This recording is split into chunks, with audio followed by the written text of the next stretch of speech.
So hello everybody, आज हम एक और वन शॉट मंगा कवर करने जा रहे हैं। और इससे पहले मैं तुम लोगों को बताना चाहता हूँ कि इसके पहले भी मैंने और भी वन शॉट मंगा जो है इस चैनल पे कवर करके रखी है, तो तुम वो सब जाके चेकआउट कर सकते हो। सो हम वीडियो पे वापस आते हैं। सो ठीक है, हम वीडियो को फिर से चालू करते हैं। So welcome to the new one shot manga. और हम जो मांगा एक्सप्लेन करने वाले हैं, इसका नाम है माई destination on 222nd day. So chapter की शुरुआत जो होती है इस तरीके से होती है कि जो हमारा एमसी जो है वो सुबह नींद से उठता है और वो अपने हाथ पे एक देखता है कि उसके हाथ पे एक मिस्टीरियस सा रेड नंबर है, 222। तो जैसे ही वो देखता है उस नंबर को, वो अपने छोटे भाई को बोल रहा होता है जो कि उसके साइड में सोया है कि हे लिटिल ब्रो, ये क्या किया है तुमने। मतलब उसे लग रहा होता है कि ये जो उसने नंबर जो है वो उसी ने बनाया है। तो जो हमारा एमसी जो है उसके छोटे भाई को बोल रहा होता है कि ये क्या है, कहीं ये किसी तरीका प्रैंक तो नहीं है। और उसका छोटा भाई जो है उसे कुछ पता नहीं होता है, तो वो बोलता है हाँ क्या। और जो हमारा एमसी है वो बोल रहा होता है कि क्या ये किसी तरीके का ट्रेंड है तुम्हारे स्कूल में भाई, ये जो इसका भाई जो एमसी का ये बहुत गोटेड है। तो फिर जो हमारा एमसी जो है वो बोल रहा होता है कि क्या ये तुमने नहीं लिखा है। और उसका छोटा भाई बोल रहा होता है कि क्या नंबर, कौन सा नंबर। तो जो हमारा एमसी है वो बोल रहा होता है कि वही नंबर तुम्हें नहीं दिख रहा है जो तुम्हारे आंखों के सामने है, मुझे ऐसे मूर्ख बनाना बंद करो। और जो एमसी जो है उसके छोटे भाई को बोल रहा होता है कि ऐसे फेस मत बता जैसे कि तुझे कुछ पता ही नहीं। तो हमारा जो एमसी है वो उसके भाई को बता रहा होता है कि जो मेरी पिंकी फिंगर के नीचे जो है वहाँ पे 222 नंबर लिखा है। तो उसका भाई जो है छोटा वाला वो बोल रहा होता है कि क्या, कहाँ लिखा है, तुम किस चीज के बारे में बात कर रहे हो। और उसका गोटेड छोटा भाई बोल रहा होता है कि वहाँ पे कुछ नहीं है। और जो एमसी जो है वो बोल रहा होता है कि क्या तुम मजाक कर रहे हो मेरे छोटे भाई। और जो हमारा जो एमसी जो है वो अपने छोटे भाई को बोल रहा है कि ये आधी नींद में सोना बंद कर और उठ जा जल्दी, स्कूल के लिए रेडी हो। और हमें ये पैनल दिखाया जाता है जिस पे लिखा है what could the red number amplify. So हम देखते हैं कि जो हमारा एमसी जो है उसे उस नंबर को बहुत अच्छे से मतलब घस घस के धो रहा होता है, लेकिन फिर भी वो नंबर जो है वो निकल नहीं रहा होता है। और वो बोल रहा होता है कि इतना धोने के बाद भी ये नंबर जा क्यों नहीं रहा है। और जो हमारा जो एमसी है वो बोल रहा होता है कि ये जो नंबर है ये मुझे थोड़ा थोड़ा खुजा रहा है, कहीं ये किसी तरीके का इन्फ्लेमेशन तो नहीं है। और वो बोल रहा है होता है कि क्या कोई ऐसी चीज़ है जो रिपीटिंग नंबर से चालू होती है और वो काइंड ऑफ इन्फ्लेमेशन होंगी। क्या मुझे ऐसी चीज़ पे देखना चाहिए, हाँ मुझे देखना चाहिए। और वो कुछ तो भी सर्च करता है, मतलब वो सर्च कर रहा होता है गूगल पे रिपीटिंग नंबर विथ इन्फ्लेमेशन। और इतना सब कुछ सर्च करने के बाद भी एट द एंड उसे कोई रिजल्ट नहीं मिलता जो कि उसे चाहिए होता है। या हम कह सकते हैं उसे वो चीज़ नहीं मिलती जिस चीज़ के रिलेटेड वो सर्च कर रहा है रिपीटिंग नंबर का। और जो एमसी जो है वो बोल रहा होता है कि मैं कितना भी कुछ सर्च कर लूँ, मुझे सिर्फ क्रोनिक इन्फ्लेमेशन के रिलेटेड ही आर्टिकल्स मिल रहे हैं। और तभी वहाँ पे योशिका की एंट्री होती है और वो बोल रही होती है क्योंकि तुम कंटिन्यूअसली रिपीटिंग वर्ड के साथ सर्च कर रहे हो तो तुम्हें वही सब रिजल्ट मिलने वाले हैं ना। और जो हमारा एमसी जो है उसका नाम लेता है, योशिको कर बोलता है। और जो योशिका है वो बोलती है कि ये किस तरीके की सर्च मेथड है जो तुम अप्लाई कर रहे हो रिपीटिंग नंबर के साथ, ऐसा करने से थोड़ी ना तुम्हें ऐसे कुछ मिलने वाला है। और योशिको जो है हमारे एमसी को बोल रही होती कि क्या तुम सही में सोच रहे हो कि ये किसी तरीके का इन्फ्लेमेशन है। और तो हमारा एमसी बोलता है कि हाँ, क्योंकि मुझे थोड़ा इची से फील करता है, खुजाता है। तो योशिका उसे बोल रही होती है कि क्या तुम्हें सही में ऐसा लगता है कि कोई इस तरीके का इन्फ्लेमेशन होगा जो कि रिपीटिंग नंबर के साथ होगा और वो सिर्फ तुमको ही दिख रहा होगा। तो ये सोच के हमारा एमसी थोड़ा मतलब कुछ नहीं बोलता है क्योंकि ऑब्वियसली योशिका की बातें जो है वो सेंस बना रही होती है। तो इसी वक्त जो हमारा एमसी जो है वो उसे बोल रहा होता है कि ये थोड़ा अजीब है कि तुमने मेरी बातों पर अचानक से इतना भरोसा कर लिया जो भी मैंने तुम्हें बताया। मेरी तो जो पूरी फैमिली है उसने तो मुझे पागल ही समझ लिया था। तो वो जो योशिका जो है वो बोल रही होती है कि मैं बस तुम्हारे आंखों में देख के ही बता सकती हूँ कि तुम कब झूठ बोल रहे हो और कब तुम सच बोल रहे हो। तो हमारा जो एमसी है वो उसे अचानक से पूछ लेता है कि क्या क्या तुम्हें मुझ पर क्रश है। तो जो हमारी योशिका होता है वो बोलते हैं कि नहीं नहीं नहीं, तुम पागल मत बनो। और जो हमारी योशिका है वो बोल रही होती है कि नहीं, मेरा कुछ ऐसा मतलब नहीं था। मेरा ऐसा मतलब था कि तुम्हारे जैसा कोई बेवकूफ़ आदमी इस तरीके की स्टोरी बना ही नहीं सकता है क्योंकि तुम बेवकूफ़ जो हो।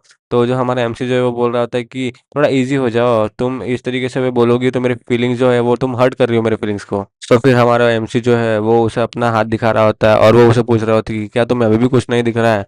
और फिर हमारी योशिका जो है वो बोल रही होती है कि नहीं, मुझे अभी भी कुछ नहीं दिख रहा है तुम्हारे हाथ पर। तो फिर हमारा जो एमसी जो है वो बोल रहा होता है कि शायद एक इस तरीके का हेल्यूसिनेशन होगा क्योंकि मैं अच्छे से सोया नहीं हूँ, इसलिए मेरी नींद पूरी नहीं हुई है। तो फिर हमारी ओशिका जो है वो हम मतलब एमसी को पूछ रही होती है कि तुमने रिसेंटली अपने स्टमक पेन के बारे में बताया था। तो हमारा एमसी बोलता है कि हाँ। तो जो ओशिका होती है वो बोलती है कहीं ये चीज़ इससे तो रिलेटेड नहीं है। तो हमारी योशिका जो है वो बोल रही होती है शायद तुम्हारी हेल्थ के साथ कुछ गलत होगा इसलिए तुम्हें कुछ ऐसी चीजें दिख रही है। तो हमारे हमसे बोल रहा होता है कि अरे यार ऐसा कुछ नहीं है, कम ऑन। सो वहां पर तभी एक लड़की आती है जो कि हमारी योशिका आकारी को बुलाती है कि चलो मेरे साथ खाना खाने। तो वो लड़की जो है जो हमारी योशिनो को बुलाने के लिए आई होती है, वो बोल रही होती है कि हम हमारा लंच कर रहे हैं रूफटॉप पर। तो हमारी जो योशिका है वो बोल रही होती है कि तुम जाओ, मैं अभी वहां पर आती हूँ। और जो हमारा एमसी वो बोल रहा होता है कि ठीक है, अब मुझे भी कैफेटेरिया की तरफ जाना चाहिए। तो तभी जाते जाते हमारी योशिका जो है वो हमारे एमसी को बोल रही होती है कि मेक श्योर करना कि तुम डॉक्टर के पास जाओ और हॉस्पिटल में जाकर इस बीमारी से जो भी रिलेटेड है तुम इसका चेकअप कराओ। इसे भूल मत जाना और याद रखना, अवॉइड मत करना इन सब चीज़ों को। सो हमारा एमसी भी उसे हाँ हाँ बोलकर बाहर से निकल जाता है। और फिर तभी एमसी जो है वो योशिका जाने के बाद सोच रहा होता है कि हॉस्पिटल में जाना चाहिए। पर ये सब चीज़ों के बारे में मैं डॉक्टर को किस तरीके से एक्सप्लेन करूंगा, मतलब ऑब्वियसली उसका नंबर जो है वो किसी को दिख नहीं रहा है, तो वो डॉक्टर को क्या ही बताएगा, इवन तो डॉक्टर भी उस पर बिलीव नहीं करने वाला है ना। तो तभी जो है हमारा एमसी जो है वो कैफेटेरिया में उसके दोस्तों के साथ खाना खाने के लिए बैठा होता है। और वो उसमें से एक दोस्त को पूछ रहा होता है कि अगर मैंने बोला कि मेरी जो पिंकी फिंगर है वो मुझे थोड़ा सा इची फील होती है और जब मैं उसे देखता हूँ तो मुझे वहाँ पे एक रेड नंबर अपीयर होता है, तो वो बोल रहा है कि कौन सा मेडिकल डिपार्टमेंट ऐसा है जो मेरी इन बातों को सीरियसली लेगा। फिर तभी जो है वहाँ पर कोई तो ये बोल रहा है कि अगर ये हेलुसिनेशन है तो किसी आई डॉक्टर को दिखाना चाहिए या फिर कोई साइकेट्रिस्ट को दिखाना चाहिए। और तभी जो एमसी के बाजू में बैठा हुआ इंसान बोल रहा है कि हाँ तुम ऐसा कुछ कर सकते हो। सो हमारे एमसी का जो नाम है वो है माकाटो। तो तभी ये जो हमारे एमसी का दोस्त जो है वहाँ पे उसे बोल रहा है, हे माकाटो व्हाट्सअप, क्या तुमने अभी तक जो है लंच ऑर्डर नहीं किया? तो हमारा एमसी उसे बोल रहा होता है कि नहीं। तो जो उसका दोस्त होता है वो बोल रहा होता है कि ये अच्छा होगा कि अगर तुम जल्दी से जल्दी लंच बुलवा लो और उसे खा लो, क्योंकि हमारा जो क्लास है वो जल्दी ही चालू होने वाली है। तो हमारा एमसी जो है वो बोल रहा होता है कि अगर मैं सच बताऊँ तो उसका दोस्त बोल रहा है क्या फिर से, अब फिर से तुम्हें भूख नहीं? तो तभी जो है वहां पर हमारे एमसी का दोस्त बोल रहा होता है कि जो तुम चीज के बारे में बात कर रहे हो क्या तुमने उसे जाते हुए देखा है? तो फिर हमारा एमसी जो बोलता है कि नहीं, मैंने ऐसा नहीं होते हुए देखा है। तो फिर वहां पर एक और जो उसका दोस्त होता है वो बोल रहा होता है कि डूड क्या हम ऐसे सब्जेक्ट को ड्रॉप कर सकते हैं? तो उसका दोस्त जो बोल रहा होता है कि ये इसने जो भी बोला ये थोड़ा क्रीप साउंड कर रहा है मुझे। तो जो हमारा एमसी जो है उसे बोल रहा होता है कि तुम एक बहुत ही प्योर सोल हो। और वहाँ पे उसका दोस्त जो है एमसी का वो बोल रहा होता है कि नहीं नहीं ऐसा कुछ नहीं, ये एक बिगी बिल्ली है। और फिर फाइनली जो है एमसी की जो हमारे क्लास चालू हो जाती है। और वो क्लास में डेस्क पर हेड डाउन कर कर बोल रहा होता है कि जो भी चीज़ों के बारे में मैंने सोचना चालू करा है, इन सब चीज़ों के बारे में मुझे इतना नहीं सोचना चाहिए और रिलैक्स करना चाहिए, ये कुछ ज़्यादा बड़ी डील नहीं है मेरे लिए। सो वो बोल रहा होता है कि इसके बारे में अभी से सोच के कुछ फायदा नहीं है, अगर ये चीज़ अगर नहीं गई तो तब मुझे इन सब चीज़ों के बारे में वरीड करना चाहिए। और तभी जो हमारा एमसी जो है उसके हाई स्कूल से घर पर आ गया होता है। और वो बोल रहा होता है कि मे बी ये जो भी चीज़ मेरे हाथों पर अपील हो हुई है, अगर मैं आज रात अच्छे से सो लूंगा तो शायद ये गायब हो जाए और मुझे ना दिखे।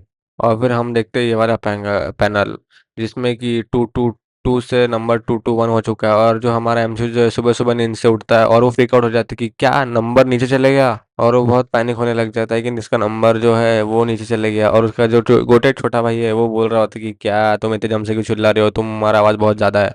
और तभी जो है एमसी जो है वो बोल रहा होता है कि ये एक दिन बाद एक नंबर से कम हो गया है, क्या ये किसी तरीके का हेलुसिनेशन है या फिर ये है। और वो बोल रहा होता है कि या फिर ये किसी तरीके का काउंट डाउन है। और एमसी जो है वो बहुत बड़ी फेस बनाता है और वो बोलता है कि ये बहुत ही मतलब डरावना है, क्या मैं मरने वाला हूँ? तो तभी जो हमारा एमसी जो है वो उसके छोटे भाई को बोल रहा होता है कि हे लिटिल ब्रदर, अगर मैं मर गया तो तुम क्या मेरे बारे में वरीड करोगे और तुम रोगे? तो उसका जो गोटेड छोटू भाई होता है वो बोलता है कि नहीं, मैं जो तुम्हारे जो गेम है वो सारे गेम कंसोल्स ले लूंगा। और जो हमारा एमसी जो है थोड़ा ऐसे होके उसे बोलता है कि तुम बहुत ही ज़्यादा क्यूट बच्चे हो। और फिर अचानक जो है एमसी सोचता है कि होल्ड बोलता है कि होल्ड ऑन, बट ऐसा भी तो हो सकता है कि जो रिपीटिंग नंबर है वो सपोज टू बी एक गुड नंबर हो सकता है। और क्या मुझे एक लॉटरी की टिकट ले लेनी चाहिए? और वो दौड़ते दौड़ते जो है वो कैलेंडर के पास जाता है और वो बोलता है कि आज से लेके जो 222 डेज पर कौन सा दिन आने वाला है। और वो देखता है। सो जो हमारा एमसी जो है वो सोच रहा होता है कि ये जो नंबर काउंटडाउन है ये डिक्रीज होता है एक दिन से।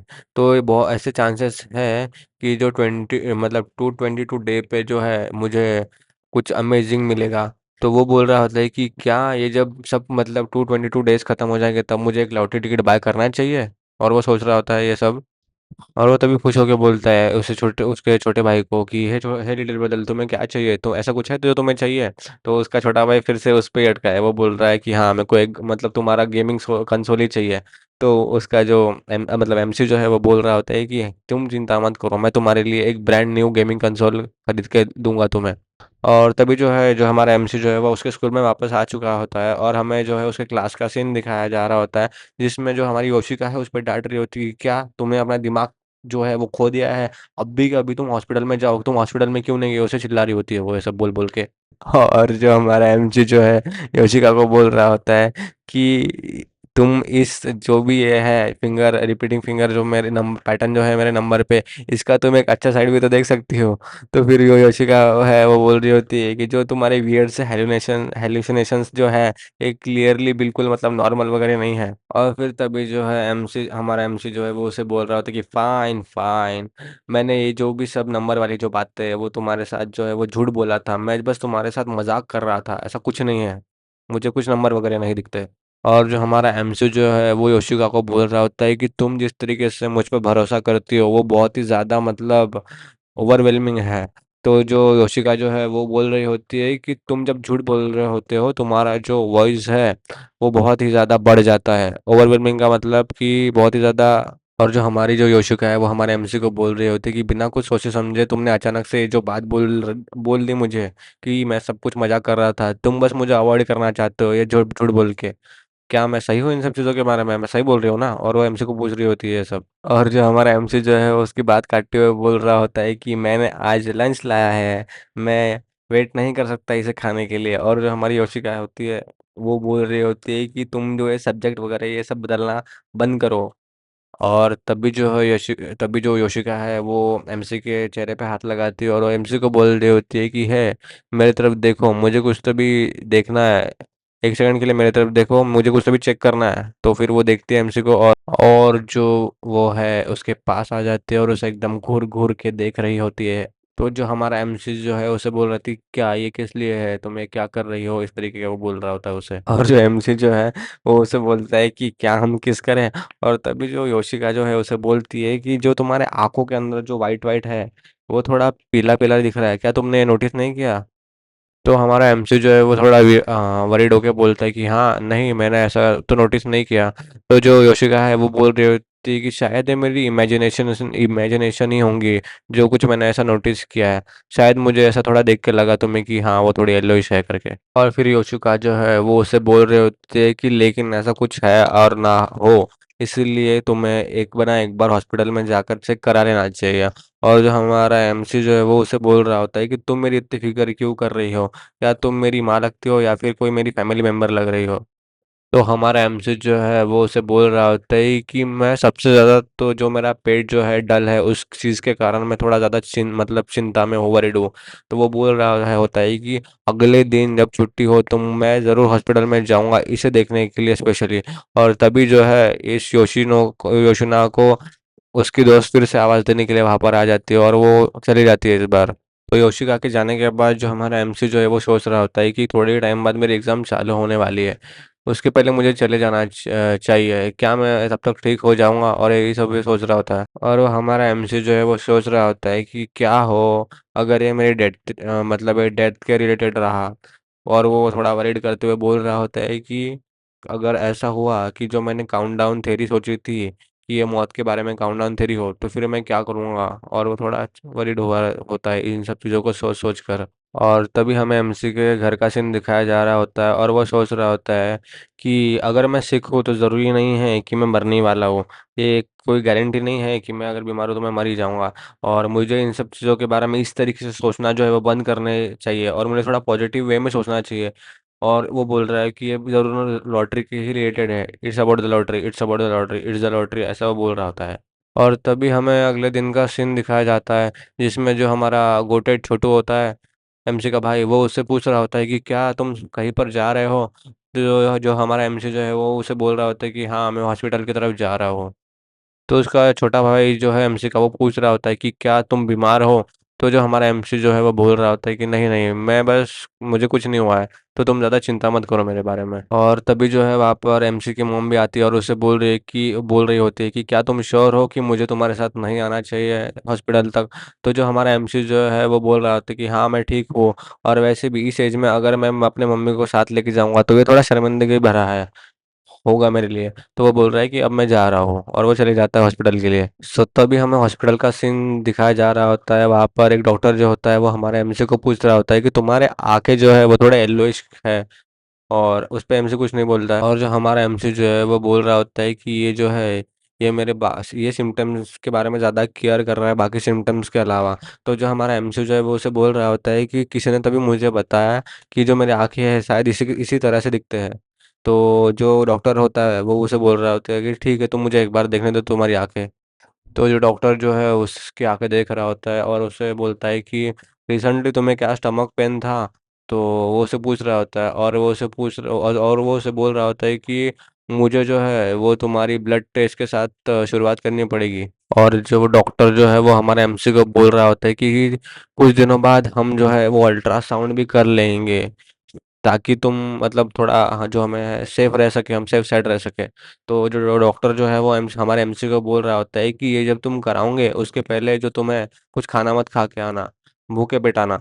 तो हमारा एमसी बोल रहा होता है उसे कि हाँ। सो फिर हमें थोड़े दिन बाद का सीन दिखाया जा रहा होता है जिसमें जो एमसी है उसका अल्ट्रासाउंड हो रहा होता है। अबे अल्ट्रासाउंड से मतलब जो भी होगा, एमआरआई होगा, एसिड स्कैन होगा, मेरे को नहीं पता, लेकिन इसमें अल्ट्रासाउंड लिखा है। तो वो डॉक्टर जो होता है वो हमारे एमसी को बोल रहा होता है कि मैं है जो हूँ तुम्हें एक बड़े हॉस्पिटल में रेफर कर रहा हूँ, तुम्हें वहाँ पर ज़्यादा एग्जामिनेशन की ज़रूरत है तो तुम वहाँ पर जाओ। और वो हक्का बक्का हो जाता है, उसकी फिर से पड़ गई कि क्या हो गया भाई, ऐसा क्यों बोल रहा है ये। तो वो डॉक्टर जो है वो बोल रहा होता है हमारे एमसी को कि मुझे इन सब चीज़ों के बारे में तुम्हारे फैमिली को भी बताना पड़ेगा। क्या तुम प्लीज़ अगले बार जब आओगे तुम उनको अपने साथ लेकर आओगे। तो हमारा एमसी उसे बोल रहा है कि हाँ ठीक है, मैं उन्हें लाऊंगा साथ में। और जो डॉक्टर जो है वो हमारे एमसी को बोल रहा होता है कि कोशिश करना कि तुम ज़्यादा घबराओ मत। और फिर वो उसे बताता है कि जो एक कंसर्निंग ट्यूमर जो है वो तुम्हारे पैनक्रियास के अंदर है भाई, फाड़ दिया। और फिर वो बोल रहा है कि भाई घबराना मत। तो क्या ये घबराएगा नहीं? ऑब्वियसली ये घबराएगा भाई, ऐसी चीज पता चलने के बाद। और फिर हमें जो है वो एमसी के घर का सीन दिखाया जा रहा होता है, जो कि उसके सारे फैमिली मेम्बर, उसके मम्मी पापा, उसका छोटा भाई और एमसी हमारा बैठा हुआ होता है। और जो भी सारी चीज़ें हॉस्पिटल में हुई एमसी के साथ और जो भी उसे बताया वो एमसी उसकी फैमिली को सब बता रहा होता है कि उसे पैनक्रियाटिक ट्यूमर है वगैरह जो भी है उसके पेट में। सो उसकी मम्मी वगैरह जो है थोड़ा टेंशन में आ जाती है और वो बोल रही होती है क्या तुम्हें ट्यूमर है। तो फिर जो हमारा एमसी जो उससे तो उसकी मम्मी को थोड़ा कूल डाउन करते हुए बोलता है कि आप शांत हो जाओ, इतना चिंता करने की कोई ज़रूरत नहीं है, उन्होंने अभी तक कंफर्म नहीं किया है कि जो मेरा ट्यूमर है वो कैंसरस ही है कर कर। फिर उसका पप्पा जो है वो थोड़ा टेंस हो गए बोल रहा होता है कि लेकिन इन सब चीज़ों के चांसेस है। तो फिर उसके पप्पा जो है वो बोल रहे होते हैं कि तुम्हें जो है अपनी स्कूल वगैरह इन सब चीज़ों को स्किप करना पड़ेगा, और वो उस जो डॉक्टर ने जो रिफ़र किया है बड़ा हॉस्पिटल, आप पे हम लोगों को जाना पड़ेगा तुम्हारे फर्दर चेकअप कर के लिए। तो एमसी जो है बोल रहा होता है कि क्या स्कूल से करना होगा।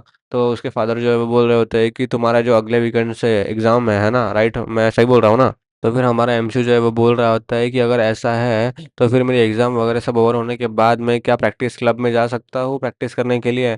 तो उसकी माँ जो बोल रही हो उसे बोलती है कि तू भाई अनबिलीवेबल है। तो फिर उसका जो छोटा भाई है वो उसे पूछता है क्या तुम बीमार हो। तो फिर हमारा एमसी बोलता है कि नहीं नहीं ऐसा कुछ नहीं है, मैं ठीक हूँ। तो फिर जो हमारे एमसी की जो पूरी फैमिली वरीड होती है उसको लेके, तो फिर हमारा एमसी बोलता है कि कम ऑन, मैं टोटली फाइन हूँ, मेरा बस थोड़ा पेट दर्द कर रहा है, बस इतना ही है। अगर मुझे कुछ बीमारी वगैरह होती तो मुझे इससे ज़्यादा सिम्टम्स वगैरह होते ना, तो इतना चिंता मत करो मेरे बारे में, मैं ठीक हूँ। वैसा अपने फैमिली को बोल रहा था। तो वो जो एमसी है वो उसके भाई को बोल रहा होता है कि तुम मेरे बारे में चिंता करना बंद करो, मैं सही में ठीक हूँ, मैं कसम खाता हूँ कि मैं ठीक हूँ, मैं मजाक नहीं कर रहा हूँ। तो उसका जो गोटेड छोटा भाई है वो उसे बोल रहा होता है कि तुम बहुत टफ एक्ट कर रहे हो। तो वो भी थोड़ा शौक हो जाता है ये सुन के उसके छोटे भाई के मुंह से। तो जो हमारा गोटे छोटा छोटा जो एमसी का भाई है वो बोल रहा होता है कि देखना, अगर तुम मर गए तो मैं तुम्हें जान से मार दूंगा। इसका कोई सेंस नहीं बनाते इस बात का, लेकिन ऐसे ही होता है। तो फिर जो हमारा एमसी जो है वो उसे बोल रहा होता है कि देखो मेरे तरफ, मैं बिल्कुल ठीक हूँ, मैं इस तरीके का इंसान नहीं हूँ क्योंकि जो खुद को वो टफ दिखाए। तो भाई एमसी बोलता है कि मुझसे बोलो, मुझसे वादा करो कि अगर मुझे कुछ हो गया तो जो तुम मेरा जो गेमिंग कंसोल है वो तुम लोगे। तो फिर उसका छोटा भाई थोड़ा आंखों में रोते हुए उसे बोलता होता है कि ये किस तरीके की डील है। तो जो हमारा एमसी है वो उसे बोल रहा होता है कि कम ऑन यार, प्रॉमिस करो मुझे। और उसका छोटा भाई बोल रहा होता है कि क्या एक प्रॉमिस करूं मैं तुमसे, इस तरीके का। और हमें एमसी का हाथ दिखाया जा रहा होता है जिसमें कि नंबर चेंज होके 185 हो चुका होता है अब। और इन्हीं सब चीज़ों के साथ जो दिन है वो जाते रहते हैं, 175, 170, 166, 164 ऐसे दिन कम कम कम होते जाते हैं उसके पिंकी फिंगर से। तो फाइनली हम देखते हैं कि जो लार्ज हॉस्पिटल में उस पहले वाले डॉक्टर ने रिफर किया था वहाँ पे हमारा एमसी पहुंच चुका होता है। और वो ये जो डॉक्टर है वो उसे बोलता है कि भाई ये तो तेरा ये जो है तुझे, ये एक पैनक्रियाटिक कैंसर है। और भाई फाइनली मतलब जो बोल रहा था हमारा एमसी की नहीं, अभी तक उन्होंने कंफर्म नहीं किया है कैंसर है, और अभी ये कंफर्म हो गया कि ये कैंसर है। तो वो भाई पूरा शॉक में चली जाता है, और उसके साथ साथ जो उसकी मम्मी होती है वो भी पूरी शॉक में चली जाती है। और भाई ये डॉक्टर जो है वो पूरा चिल है। वो बोल रहा होता है कि तुम्हें चिंता करने की जरूरत नहीं है, ये अभी भी सिर्फ और सिर्फ फर्स्ट स्टेज पे ही है, मतलब फर्स्ट स्टेज कैंसर है तुम्हें अभी, तो ज्यादा चिंता मत करो। और जो वो डॉक्टर होता है वो हमारे एमसी को बता रहा होता है कि जो भाई ये पैनक्रियाटिक कैंसर है, इसके जो सिम्टम्स है वो यूजुअली इतने जल्दी पता नहीं चलते। जब तक जो पैनक्रियाटिक कैंसर है वो स्टेज 2 से, मतलब स्टेज से उसके 4 स्टेज वगैरह होते होंगे जो भी है, वो बढ़ता रहता है। जब वो पूरा एडवांस हो जाता है तब लोगों को यूजुअली पता चलता है। तुम लकी हो कि तुम्हें इतनी जल्दी पता चल गया। वो ये सब हमारे एमसी को जो है वो डॉक्टर बता रहा होता है। और जो डॉक्टर जो है वो उससे बोल रहा होता है कि भाई अगर स्टेज 1 में ये पेट दुखने का जो सिम्टम्स है और ये जॉन्डिस का सिम्टम्स है, ये स्टेज 1 पे तुम्हें हो रहा है, तुम बहुत किस्मत वाले हो, तुम लकी हो। तो एमसी जो है वो पूरा पैनिक में होता है और वो बोलता है क्या, कैंसर। और जो डॉक्टर है वो पूरा फुल मनमौजी, वो बोलता है कि हाँ तुम्हें पेनक्रियाटिक कैंसर है, वो भी फर्स्ट स्टेज वाला। तो जो हमारा एमसी जो है वो डॉक्टर को बोल रहा होता है कि क्या ये बहुत ज़्यादा डरावना और डरावना नहीं है, तो डेंजरस नहीं है। तो फिर जो हमारा डॉक्टर है वो बोल रहा होता है कि हाँ अगर हम पेनक्रियाटिक कैंसर की बात करें तो ये डेफिनेटली बहुत डरावना तो है। तो फिर जो डॉक्टर है उसे बोल रहा होता है कि तुम्हें ज़्यादा चिंता करने की ज़रूरत नहीं है, तुम्हें सिर्फ और सिर्फ सर्जरी के पहले के पीरियड में और सर्जरी के बाद के पीरियड में हॉस्पिटल में रहना पड़ेगा। और जब तुम्हारी सर्जरी होंगी तो ये जो भी तुम्हारे पेट वगैरह में है हम सब कुछ रिमूव कर देंगे और तुम ठीक हो जाओगे। और फिर जो डॉक्टर जो है हमारे एमसी को बोलता है कि हाउएवर ऐसी कुछ चीज़ें हैं जो मुझे तुम्हारे मॉम के साथ डिस्कस करनी पड़ेगी प्राइवेट में, तो क्या तुम बाहर जा सकते हो थोड़ी देर के लिए। तो जो हमारा एमसी है वो बोलता है कि हाँ ठीक है। और जो एमसी जो है वो फाइनली वहां से बाहर आ गया होता है। और वो सोच रहा होता है कि जो डॉक्टर जो था वो कुछ ज़्यादा ही कैजुअली इन सब चीज़ों के बारे में बात नहीं कर रहा था। और वो हमारा जो एमसी है वो बोल रहा होता है कि कैंसर भाई, कैंसर, कैंसर ये कोई छोटी मोटी बीमारी थोड़ी है कि ये इस तरीके से एक्ट कर रहा था। तो जो हमारा एमसी जो है वो सोच रहा होता है कि क्या भाई ये सब कुछ सही में है, ऐसा है क्या, मुझे भाई एक प्लॉट ट्विस्ट चाहिए, कुछ अलग चाहिए, इसमें से कुछ अलग लाओ, ऐसा मैं नहीं, ऐसा एमसी बोल रहा होता है। और एमसी जो है वो बोल रहा होता है कि उन लोगों ने मुझे अभी बोला कि मुझे ट्यूमर है, बट ये जो है ये मुझे पता नहीं क्यों रियल फील नहीं हो रहा है। और फिर 164 नंबर अभी चालू हो चुका है और हमारा एमसी सोच रहा होता है कि इसका मतलब ये सब जो भी था इन चीज़ के बारे में था। तो एमसी बोल रहा होता है कि भाई मैं वंडर कर रहा हूँ कि ये जो काउंटडाउन है, ऐसा ना हो कि ये काउंटडाउन जो है मेरे मरने के दिन पर ही जाकर रुक जाए अचानक से। और फिर जो हमारा एमसी है वो सोच रहा होता है कि पर डॉक्टरों ने तो बोला है कि वो सर्जरी में जो है वो मेरा सारा कैंसर निकाल लेंगे अगर मैंने कोशिश की कि मैं पॉजिटिव रहा। तो वो बोल रहा था कि फिर ऐसा भी हो सकता है कि ये जो नंबर है, ये नंबर जो है ये उस दिन का होगा जिस दिन मैं क्योर हो जाऊंगा अच्छे से कैंसर से। और तभी जो हमारा एमसी अंदर से आवाज़ सुनता है और वो थोड़ा अंदर जाके देखता है, मतलब डोर के पास जाता है और वो बोलता है कि भाई डोर अभी तक क्लोज नहीं किया इन लोगों ने, तो चल ठीक है। वो फिर बातें सुनता है वहाँ पर। सो जो डॉक्टर इतना पॉजिटिव एक्ट कर रहा था एमसी के सामने, वो उसके मम्मी को बोल रहा होता है कि जो भाई जो पैनक्रियाटिक कैंसर की जो ऑपरेशन होता है या फिर सर्जरी जो होती है वो बहुत ही कॉम्प्लिकेटेड सर्जरी है। सो जो डॉक्टर जो है वो एमसी की मम्मी को जो है पूरे तरीके से एक्सप्लेन कर रहा होता है कि जो पैनक्रियास जो है उसको पूरा सराउंड करके होता है, आर्टरीज एंड एवरीथिंग। तो और वो वाइटल स्ट्रक्चर को भी थोड़ा सराउंड करके होता है, तो जो सर्जरी इसको और ज़्यादा कॉम्प्लिकेटेड बनाती है। तो फिर वो बोलता है कि यहाँ पे जो है 1 से 3% चांस है कि कुछ कॉम्प्लिकेशंस हो जाए। तो वो बोलता है कि जो ऑपरेशन है वो 8 घंटे तक पर भी लास्ट कर सकता है, मतलब जो ऑपरेशन है वो 8 घंटा लंबा चलेगा। क्योंकि ये बहुत कोई कॉम्प्लेक्स सर्जरी है। वो इन सब चीज़ों को उसकी मम्मी को बता रहा होता है, और भाई उसकी मम्मी सुन के ये बहुत ज़्यादा मतलब रोती है और इमोशनल होती है। तो उसकी मम्मी जो है वो पूरी तरीके से डर गई होती है जिस तरीके से डॉक्टर बता रहा होता है। तो उसकी मम्मी उससे बोल रही होती है कि सर्जरी के अलावा क्या अपने पास कोई और रास्ता नहीं है। तो फिर डॉक्टर जो है वो उसे बोल रहा होता है कि नहीं, मतलब अगर आप चाहते हो कि इसका जो भी है ये प्रॉपरली पूरी तरीके से क्योर हो और कंप्लीट इसे रिलीफ मिले, तो सर्जरी हमारा एक और मात्र ऑपरेशन बचता है। तो ये सब सारी जो बातें हमारा एमसी जो है बाहर से सुन रहा होता है, और डॉक्टर जो है वो उससे बता रहा होता है कि मैं तुम्हें आपको रिकमेंड करता हूँ कि आप जो है कीमोथेरेपी भी परफॉर्म कर ले, ऑपरेशन के पहले भी और ऑपरेशन के बाद भी। ये जो अप्रोच मैं तो आपको बता रहा हूँ ये कैसा है, लॉन्ग टर्म रिलीफ देता है और इसका आउटकम बहुत अच्छा निकलता है सर्जरी के साथ अगर इन चीज़ को कराया जाए तो। और जो डॉक्टर जो है वो बता रहा होता है कि भाई जो साइड इफेक्ट्स होते हैं इन सब चीज़ों के वो पर्सन टू पर्सन वैरी होते हैं। तो अगर कुछ भी साइड इफेक्ट्स वगैरह होते हैं तो आपको जो है इन सब चीज़ों के लिए पहले से ही तैयार रहना होगा और इन सब चीज़ों को डील करना होगा। और फिर जो डॉक्टर जो होता है फिर से अपने धंधे चालू कर देता है ऐसे। और फिर वो बोलता है कि मुझे पता है कि ये सब जो भी चीज़ें मैंने बोली ये बहुत ही सुनने में बहुत ही ज़्यादा डरावनी है, पर वो बोलता है कि मैं जो हूँ इस चीज़ में बहुत सर्जरी में जो हूँ बहुत ज़्यादा अच्छा हूँ। सो आप इन सब चीज़ों को मुझ पर अच्छे से छोड़ सकते हो, आपको इतनी चिंता करने की ज़रूरत नहीं है। तो फिर जो एमसी की मम्मी होती है वो उसे बोल रही मतलब डॉक्टर को बोल रही होती है रोते रोते कि प्लीज़ मेरे बच्चे की अच्छे से केयर करना, टेक केयर ऑफ हिम। और एमसी जो है वो बाहर बैठा होता है और ये सब चीज़ों के बारे में ऑब्वियसली उसको सुन के तो डर ही लगेगा। और तभी जो है हमें रात का सीन दिखाया जा रहा होता है एमसी घर का, ऑब्वियसली ये लोग घर में पहुंच चुके हैं। तो फिर वो सोच रहा होता है कि इन सब चीज़ों के बारे में मुझे क्या अपने दोस्तों को बताना भी चाहिए। तो एमसी जो है वो बोल रहा होता है कि अगर मैं उनकी जगह होता और मेरे किसी दोस्त ने मुझे से उसका कैंसर अगर हाइड करके रखा होता, छुपा के रखा होता, तो ऑब्वियसली मैं भी अपसेट हो जाता इन सब चीज़ों से। और जो हमारा एमसी जो है वो सोच रहा होता है कि क्या मुझे उन लोगों को ये सब बातें बता देना चाहिए। पर वो सोचता है पर योशिका योशिका का कैसा होगा, योशिका को वो हमें जो है एमसी बता रहा होता है कि जो योशिका की मदर है उसे योशिका ने एक इलनेस के कारण मिडिल स्कूल में ही खो दिया था, मतलब वो निपट गई। तो जो एमसी है वो बोल रहा होता है कि वो बहुत ही प्रोबेबली बहुत ही ज़्यादा सेंसिटिव होंगी इस तरीके की चीज़ों से। और जो हमारा एमसी जो है वो बोल रहा होता है कि जब उसकी मम्मी ने रिसीव किया था टर्मिनल डायग्नोसिस डायग्नोसिस तो मुझे याद है कि उसकी जो बड़ी बहन है वो बहुत ज़्यादा रोई थी उसके स्कूल में। और भाई एमसी बता रहा होता है कि जो उसकी बड़ी बहन है वो बोलती थी कि जो उसकी मम्मी है उसे रोज रोज ऐसा कमजोर होते हुए देखना, मतलब मरते हुए देखना, कमजोर होते हुए देखना इस बीमारी की वजह से बहुत ही ज्यादा पेनफुल है। सो वो जो उसकी बड़ी बहन होती है वो उसको उसके मम्मी को देखने के लिए भी विजिट नहीं करती है। और हमारा जो एमसी वो हमें बताता है कि पर वो जाती थी, वो यानी ओशिका जाती थी रोज स्कूल के बाद अपने हाथों का खाना बनाया हुआ उसकी मम्मी के लिए लेके जाती थी वो रोज हॉस्पिटल में। और जो एमसी जो है वो हमें बता रहा होता है कि जो क्योंकि उसकी मम्मी जो है वो हॉस्पिटल का खाना जो है खा नहीं पाती थी, इसीलिए जो योशिका जो है अपने हाथों से खाना बनाती थी अपने मम्मी के लिए, और जो कि उसकी मम्मी इजीली खा सके। तो एमसी बोल रहा होता है कि भाई मैं बहुत वंडर था कि वो खुद को मजबूत बना रही थी मेंटली उस टाइम पर जब उसके मम्मी का फ्यूनरल चल रहा था।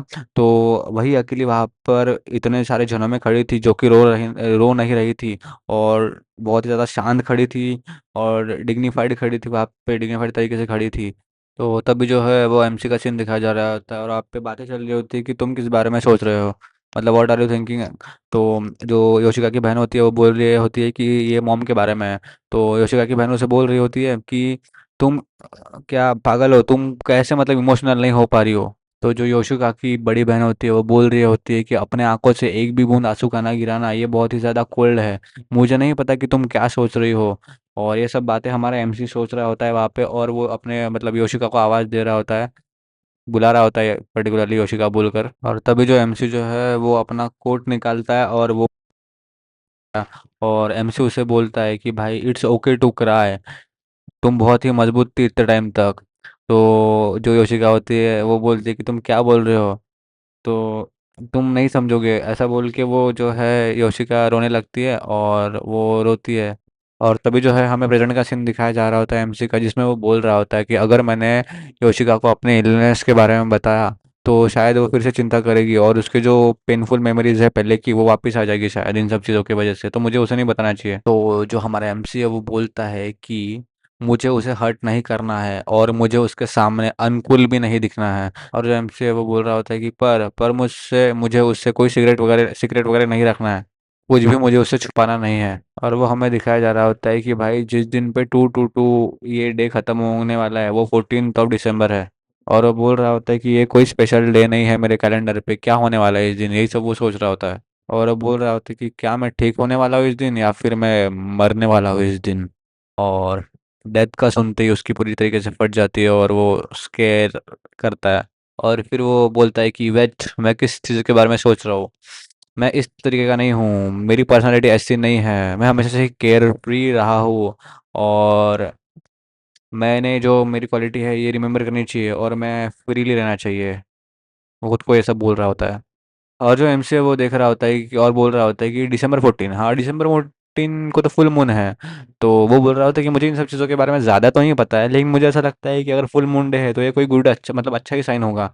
और राइट, और वो उठा है। और तो फिर हमारा एमसी जो है वो उसकी मम्मी के पास जाता है और बोलता है कि हे मम्मी, ऐसा कुछ है जो मुझे आपको पूछना है। और वो बोलता है कि अगर मैं नॉर्मली एक्ट करूँगा तो सब जो है वो ज़्यादा चिंता नहीं करेंगे, तो मैंने ऐसा करना चाहिए ना।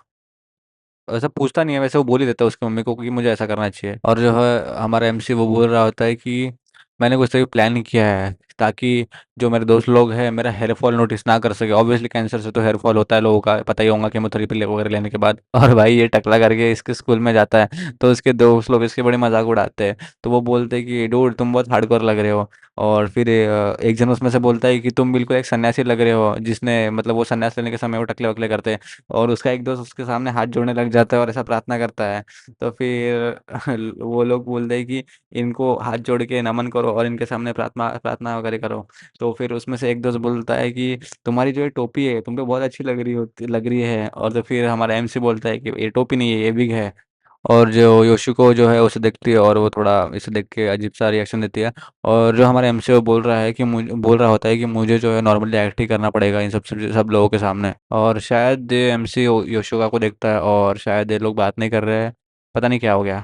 और जो हमारा एमसी है वो बोल रहा होता है कि इवन अगर मैंने नॉर्मल एक्ट किया तो मुझे ऐसा लगता है कि ये फिर भी टफ होगा उसके लिए, मतलब वो समझ जाएंगी मेरे को लगता है योशिका इस सब चीज़ों के बारे में। और जो एमसी जो है उसके दोस्तों की तरफ देख के बोल रहा होता है कि इन लोगों को लेकर लगता है कि ये लोग मेरे बारे में बिल्कुल भी चिंता नहीं कर रहे हैं, मतलब ये थोड़ा नॉर्मल है ये लोग। और जो एमसी है वो बोल रहा होता है कि हाँ शायद यही सबसे बढ़िया है, किसी को देखना नहीं पड़ेगा कि मैं कमज़ोर होते जा रहा हूँ, तो यही अच्छा है सबके लिए। और एमसी जो है वो बोल रहा होता है कि खासकर मुझे योशिका के सामने बहुत अच्छे से रहना पड़ेगा ताकि वो उसे शक ना हो मुझ पर। और इस बार भी उसे योशिका देख लेती है, वो टिफ़िन खाने के लिए जा रही होती है और उन दोनों के बीच कोई बात नहीं होती है। और तभी जो है हमारा एमसी उसके दोस्तों के साथ बातें कर रहा होता है और उसमें से उसका एक दोस्त पूछता है कि बाय द वे तुम्हें जो हेलुसिनेशन जो आ रहे थे उन सब चीज़ों के बारे में कुछ हुआ क्या, क्या क्या पता चला तुम्हें उन सब चीज़ों के बारे में। तो फिर हमारा एमसी बोलता है कि वो ऐसे हेलुसिनेशंस वैसा कुछ नहीं था, उन जो डॉक्टर लोग हैं उन्होंने मेरा ब्रेन वगैरह थोड़ा चेक किया, लेकिन एवरीथिंग जो है सिर्फ नॉर्मल, मतलब नॉर्मल निकला, ऐसा कुछ था नहीं। तो उसमें से भाई वो भीगी बिल्ली वाला जो बंदा होता है वो जो बहुत डरता है, वो बोलता है कि भाई भाई ये सब्जेक्ट छोड़ो, मुझे इन सब चीज़ों के बारे में बात नहीं करनी, ड्रॉप दैट सब्जेक्ट। और जो है हमारा एमसी बोल रहा होता है कि जब तक मैं अच्छे तरीके से खुश हूँ और स्माइल कर रहा हूँ, ये जो दिन है इसी तरीके से पास होते जाएंगे और कुछ बदलेगा नहीं। और मुझे भरोसा रहेगा कि कुछ भी गलत नहीं हो रहा है। और फिर वो सोचता है कि पर, और तभी हमें हॉस्पिटल का सीन दिखाया जा रहा होता है वहाँ पर। एमसी जो है हमारा बोलता बोलता है कि पर जब मैं थेरेपी के लिए जाता हूँ या फिर कभी कभी जब मुझे साइड इफ़ेक्ट्स हिट होते हैं तो रियलिटी मुझे हिट होती है और वो नॉर्मल नहीं लगती।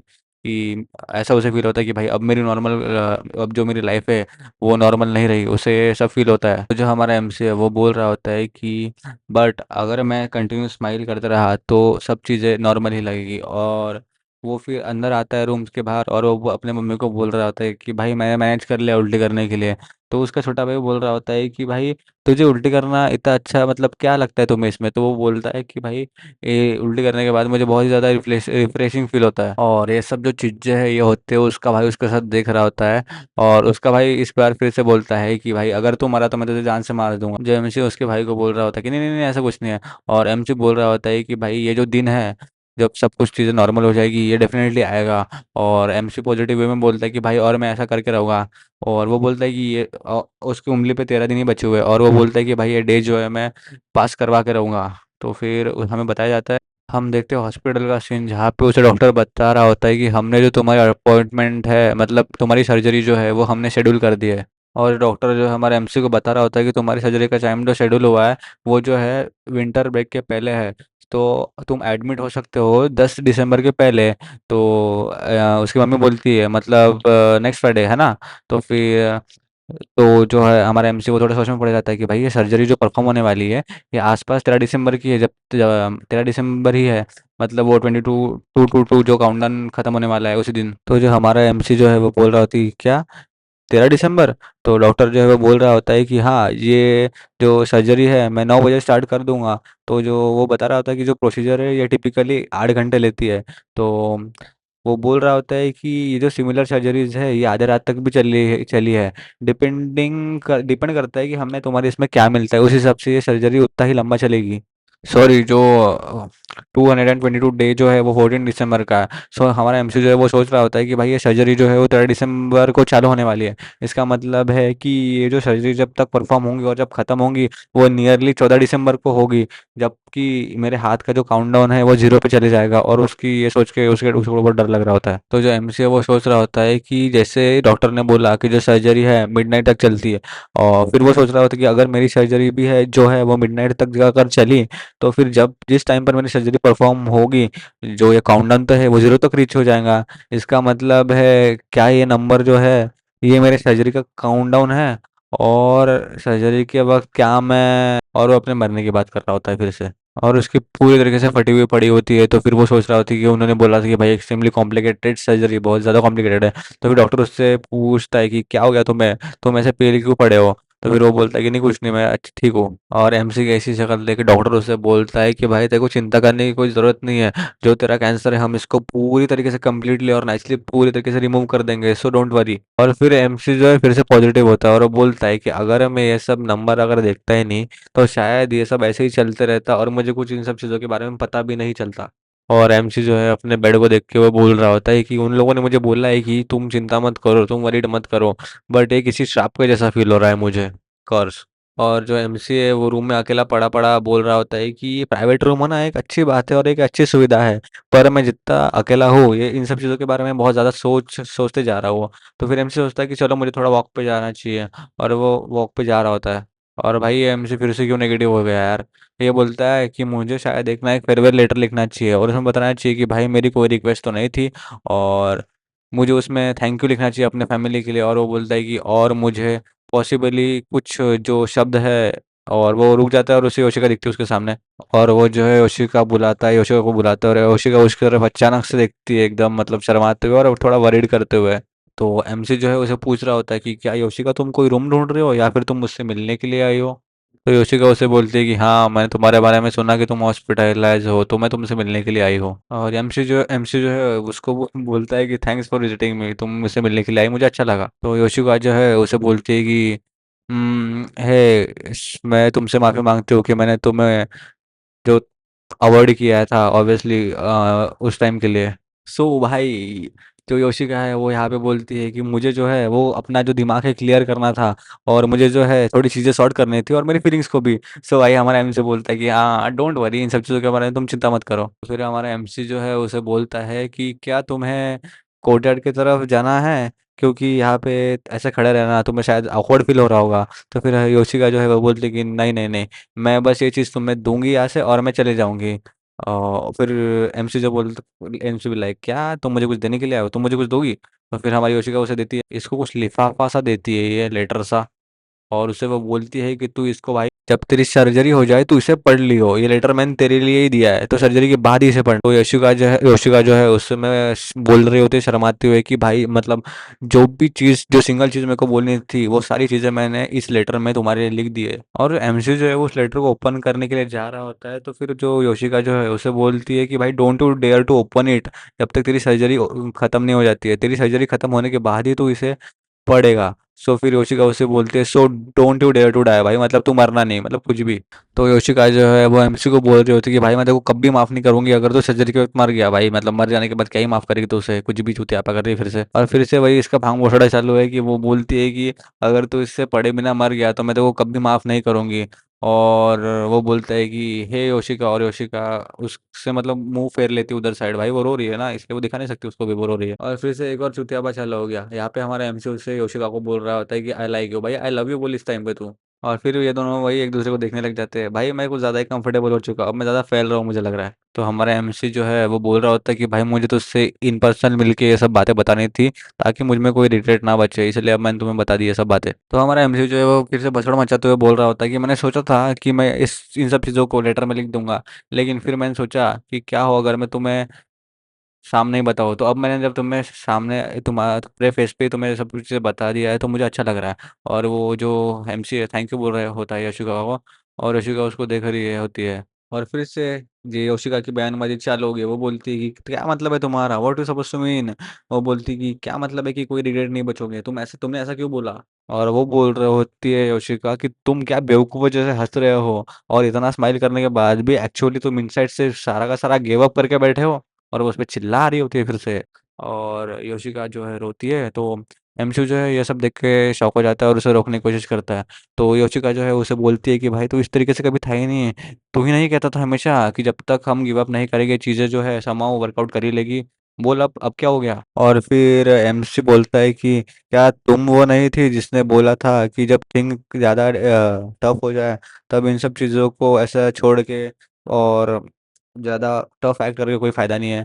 तो फिर वो बोलती है कि वो भागती है वहाँ से, सीधा वो बोलती है कि भाई मेरे को आई लाइक यू वगैरह नहीं सुनना है, और ऐसे किसी इंसान से जो अंदर से गिव अप करके बैठा हो और बाहर से खुद को टफ दिखाने की कोशिश कर रहा हो। और एमसी जो है वो बोल रहा होता है कि मैंने टफ करने का एक्ट कब किया था। और वो बोलता है कि ऑल ऑफ सडन जैसे मैं ये सब चीज़ों को डेथ को अपने दिमाग में लेके चल रहा हूँ फिर भी।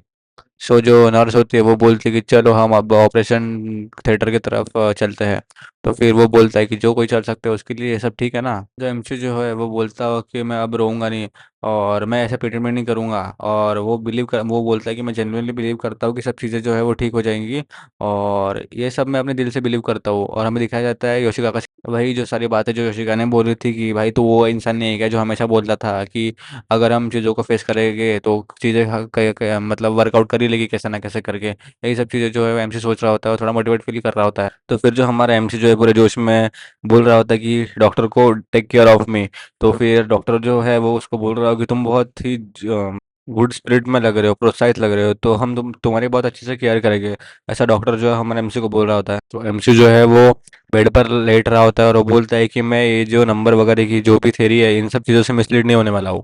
और वो बोलता है कि जब तक मैं मेरी खुद की कॉन्शियसनेस नहीं खो दी हूँ तब तक मैं भरोसा रखता हूँ कि मैं जिंदा वापस आऊँगा, और ये जो काउंटडाउन वगैरह है इन सब चीज़ों को गलत साबित करूँगा, और जो कैंसर है ये भी क्योर हो जाएगा मेरा। और वो तभी भी बोल रहा होता है कि आई विल रिटर्न। और ये वो उसकी हमारी जो उसकी काउंटलेस मेमोरीज दिखाई जा रही होती है जिस टाइम उसका ऑपरेशन चल रहा होता है उसे। और वो एमसी की जो सोल है वो उसके बॉडी से निकल के उससे ऑपरेशन होते हुए देख रही होती है। तो डॉक्टर वहाँ पे बोल रहा हो कि भाई इतना ब्लड क्यों है, क्या यहाँ पे कुछ तो भी डैमेज है। तो फिर वहाँ पे बोल रहा होता है एक जन की भाई ब्लड प्रेसिंग। और वो एमसी जो है अभी भी उसको खुद को ऊपर से देख रहा होता है। और एमसी बोल रहा होता है कि ये तो मैं हूँ, मुझे क्या हो गया। और तभी जो एमसी है वो पैनिक हो जाता है और बोलता है कि क्या क्या क्या हो रहा है ये सब, क्या मैं मरने वाला हूँ। और फिर हमें योशिका का सीन दिखाया जा रहा होता है और फिर वो बोल रहे थे ना I am not able to die. और तभी हमें योशिका का लेटर दिखाया जा रहा होता है और वो बोलता है मैं अब भी नहीं मर सकता। और उसकी अचानक से जो है आंखें खुलती है और वो देखता है कि क्या एक एक सपना था।